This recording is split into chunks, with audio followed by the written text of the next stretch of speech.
குத்து விளக்கு ஏற்றும் போது புரோட்டோகால் படி ஐஏஎஸ் ஏற்றணும், அதுக்கப்புறம் சட்டமன்ற உறுப்பினர் ஏற்றணும். அந்த புரோட்டோகால் அவங்களுக்கு தெரியல, அதுக்குள்ள அவங்க ரியாக்ட் பண்றாங்க. இவங்க சொல்கிற ப்ரெசிடென்ஸ் படி பார்த்தா ஃபர்ஸ்ட்டு எம்எல்ஏ தான் அந்த கேண்டில் ஏற்றிருக்கணும், அதுக்கடுத்து தான் மேயர் ஏற்றிருக்கணும், அதுக்கடுத்து ஐஏஎஸ் ஆஃபீஸரே ஏற்றிருக்கணும். ஆனால் இவங்க அவங்க இஷ்டத்துக்கு ஃபஸ்ட்டு கேண்டில் ஏற்றிட்டு அடுத்தவங்க கிட்ட கொடுக்காம இன்னொருத்தவங்களை பைபாஸ் பண்ணி அவங்கள இன்சல்ட் பண்ணி இன்னொருத்தவங்கள்ட்ட கொடுத்துட்டு ப்ரோட்டோக்காலையும் தப்பாக பேசி ஜஸ்டிஃபை பண்ணிகிட்டு இருக்காங்க. என்னடா டேய், இதே மாதிரி தான் நேற்று ராஜான்ற யூனியன் மினிஸ்டரு இடபிள்யூஎஸ்ன்றது கவர்மெண்ட் வந்துட்டு சென்ட்ரல் கவர்மெண்ட் மேண்டேட் பண்ணிச்சான் தமிழ்நாடு கிட்ட, அதை ஸ்டாலின் எடுத்து போராடி நிப்பாட்டினாராம்மா.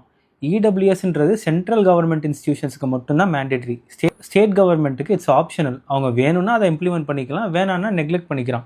ஸோ அதாவது ஒரு ப்ரோட்டோக்காலை கூட இவங்களுக்கு ஏற்றாப்புல மேனுப்புலேட் பண்ணி அதை மக்கள்கிட்ட சொல்லி இவங்க தான் பெருசுன்ற மாதிரி காட்டிக்கிறதுல கூட திமுக எச்ச வேலை பார்க்குது.